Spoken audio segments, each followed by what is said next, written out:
Lelo ezali ngai bongo papa Richard Bumba. Esengo na ngai ezali lelo nakota na cuisine na simba makusa. Nayebi ete makusa ezala mpona ba mama, mais il y a des moments biso ba papa beta mususu photo kota na biso moko. Tout ça la mama makusa moko esepelisa biso. Tant mususu ba mama ba jour mususu bazaka mona ba lexer biso moma mafuta, ba lexer biso mwa mongwa. Yango zo mona zo déranger biso ba tension, zo déranger biso ba cholestérol, zo ya ba diabète zo koya mais tant mususu ba air moko biso moko peto kota. Tant mususu ba mama baza moi fatigué ba yo ça la lumba mbangu. Allez. Bolimbi sanga muke. Alors ya ça la lumba mbangu allez. Et créer un problème parce que toujours quoi sunga bangote donc il y a des moments ça la sengo mingo sunga peu à maman na musala baza ko sala le longa moko na koti na kati ya cuisine nazo sala bongo elubu ya ngolo ya nzungu ngali nga kolia bien pour nga kolia bien pour santé na ngeza la toujours bien le lozo mona ba papa mususu na nzela bazo ko kotambola te pour nini kolia malamu te. Tant aux oreilles bien, santé na aux ala bien, en camion aux ala bien. Et on zomona maman bazo la pa pamba non papa zoko ka makambuté. Ozoko ka makambuté pour nous olia bien té. Alors comment expliquer à maman non na moi na longa gete parce que semaine passée na sala ki musala mingi. Na zagite fatigué semaine wana ya moi na zo échouera kaka. Tant ka bosanga nozo ko satisfaire maman té pour nini parce que ozolia malamu té. Yango faut lire bien, tant aux olia bien, nzoto kozala kaka kolongono, makamino kozala bien. Maman ko sepela yo po ko sepela. So maman sepeli yo sepeli. Donc yango wana faut ko lire malamu. Alors lelo, naza lubu na ngai, ina sala mbisi ya ngolo ya liboka nzungu. Donc na kotia biloko ebele te ngali ngaba épice mingi te. Tant nazo tia épice nanga, il faut na luka na yeba épice nazo tia ekosala nini na kata nzoto nanga. Na kotia loko eza po etonga nzoto mais po bebisa nzoto na ngai te.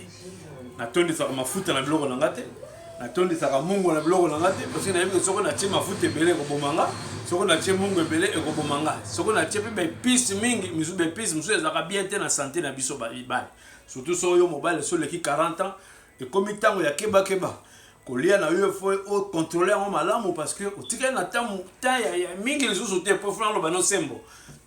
Tant eza susi ya mingi te comme na tango oyo faut mi batela poko komona pe bakoko na oyeba kosakana bakoko na ngai ndeko na bino oso na bino na komi na bientôt 50 ans na komi déjà na 50 ans.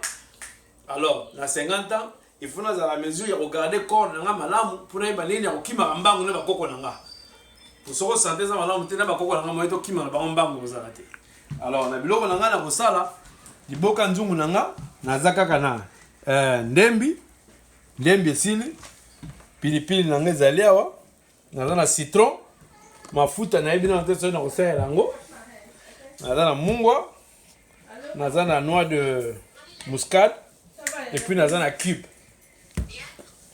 Alors nalingi natia ndenge bomoni mbisi na ngai ezali awa natie ndembi na nga juste ndembi mai eza na kati te mai eza te ndembi nanu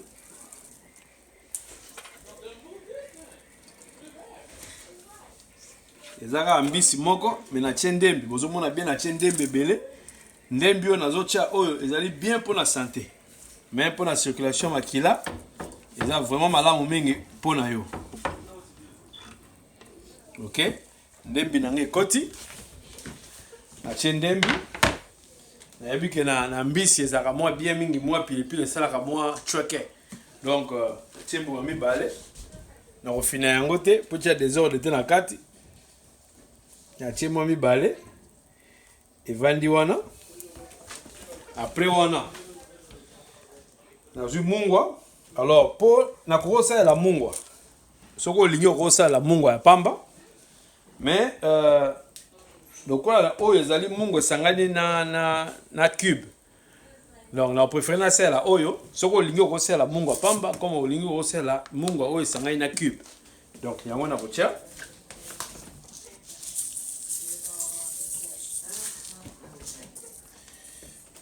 Donc, la tiango vraiment la mesure de façon que elle est catée. Alors, oyo ezali nutmeg babengi na anglais, noix de muscade, na kotia kaka muke na ngango mingi te na mbisi soko lingo ko tia comme ko tia te ngavu mais na ngango mingi juste kaka parce que yango peza malamu pour la santé yango na tia kango muke muke kaka bino mo bomona o na tia wana ekoki nango après wana na lingo tia citron eza good bien pour na yo surtout soko mutu gagner poids mingi ya bendaka quand même moi graisse o eza na kati ya nzoto déjà mbisi eza na graisse mingi te tango tie sous citron akobenda yo moi graisse na kati ya nzoto po nzoto ezonga la susu moi kolongono ekitso pe moi poids muke. Alors on a retiré citron nanga et puis popé azala na zei mingi te yango to tiaka pe citron longola pe zei na kati ya mbisi.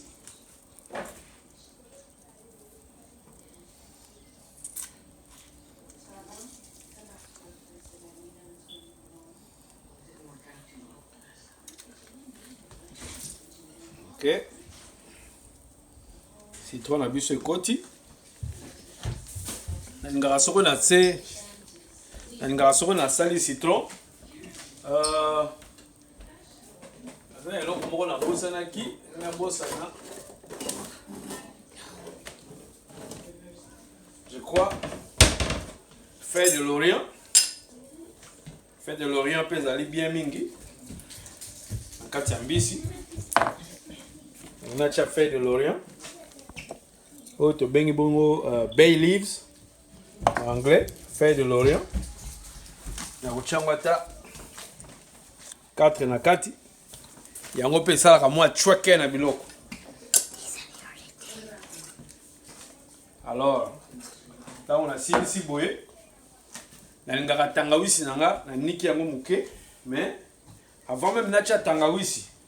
Na kucha ai na ngai sina bongisa kiango déjà sina sokolaki tango zo lamba papa bino bozaka papa azaka très négligent na kolamba yeba ko sokolaka maboko à tout moment yeba ko lamba biloko na za toujours propre biloko na nyoso sokola mbisi na ngai na sokolaki yango très propre biloko na ngai nyoso omonya za bien très propre nyoso sina sokolaki yango. Alors o ezali ndembi na ngai na cha ai na ko cha ai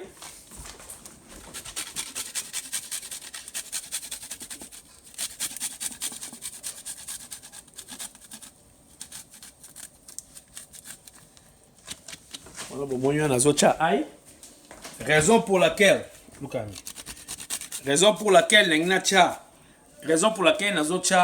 aïe est belé ezali parce que aïe ezali malamu mingi pour la santé pour la tension surtout pour la tension bino ba papa makambele bino mingi. Alors tango zo ko lia biloko na yo mama na wana zo pesa conseil na ba mama soko bozolambela papa bochaka toujours aïe na biloko na bino. Aïe ezali kisi munene pona santé. Aïe ko batela yo et ko kitsa tension na yo. Aïe ko batela yo même contre cancer. Aïe ezali kisi munene. Yango moni na tchemo aïe mo mingi muke parce que na yebi eloko nini aïe sala kana kati ya biloko. Alors pour la clôturer nalingaka toujours na mbisi na ngala ngaka kotia tangawisi mais maman ese lokola mikolo tozo mela kaka tangawisi na komela o ezaki déjà tangawisi na ngai sina melaka chaque jour. Alors on a profité na tiango mo muke na biloko yango na yebisaki bino ngali ngaka biloko nyonso ezali ko batela nzoto na ngai na zanga kango te. Tangawisi ezalaki tia avant-hier donc na 2 jours kaka sina lalisi yango parce que tangawisi ezobatela ezobatela mokongo na ngai ezobatela contre cancer ezobatela contre corona ezobatela contre ba diabète ezokita tension na ngai donc nyonso ezokobatela ngai yango soko bo remarquer bokomona ke santé na ngai eza kolongono santé na ngai eza très bien donc naza na problème te ya santé parce que nalingaka kolia malamu. Alors sikoyo alingi na tia tangawisi nakutia mwa tangawisi muke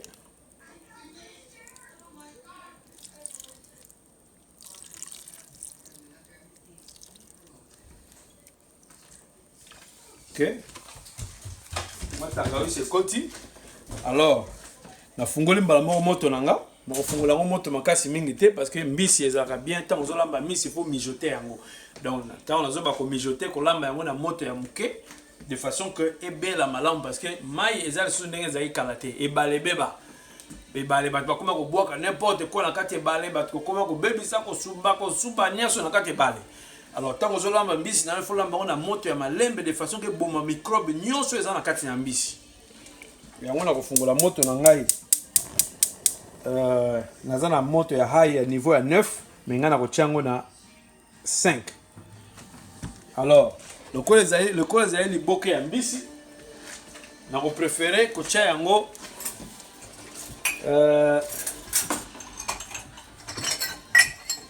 nakoprefere kotia yango mai moke kaka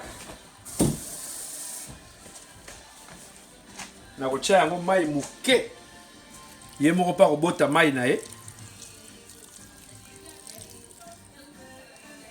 natie mai moke alors kwa natie mai nakangi nzungu na ngai pendant 20 minutes pendant 10 minutes ou 15 minutes comme ça nakotala yango lisusu nayeba ndenge nini ezali soki esengi ke eboti mafuta te nakotika nakobakisa mo mafuta moke mais soki eboti mafuta nde nakobakisa mpe mafuta te nakobakisa su mai moke natokisi epuis natiki yango etoka su pendant 10-15 minutes après bilei na biso ebeli donc tozela moke tozozonga dans 15 minutes totala suite ya sauce na biso merci. Je crois que 20 minutes na biso ekoki nzungu na biso ekomi ready mpona azoinforme bapapa oya kotala ndenge esali liboka nzungu na biso yo mo bozomona ndenge ezongala donc je crois que natiaki mai moke mais nakanisaki nakobakisa lisusu mai mais namoni eboti mai nango parce que uteki na congélateur donc namoni ntina kobakisa mai eza te epuis namoni eza lokola na mwa mafuta moke eboti donc ntina mpe nabakisa mafuta eza te donc biloko na biso ebeli donc komi ntango naservir mama alia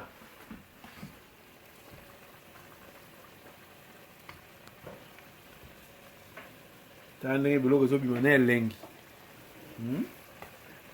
kozala sûr que mafuta na yo otia yango na mesure ya malamu eleka te mpo soki olekisi mungwa mingi soki olekisi mungwa mingi obebisi elengi ya biloko alors otia biloko na yo na mungwa ya mesure de façon que okoka kolia yango malamu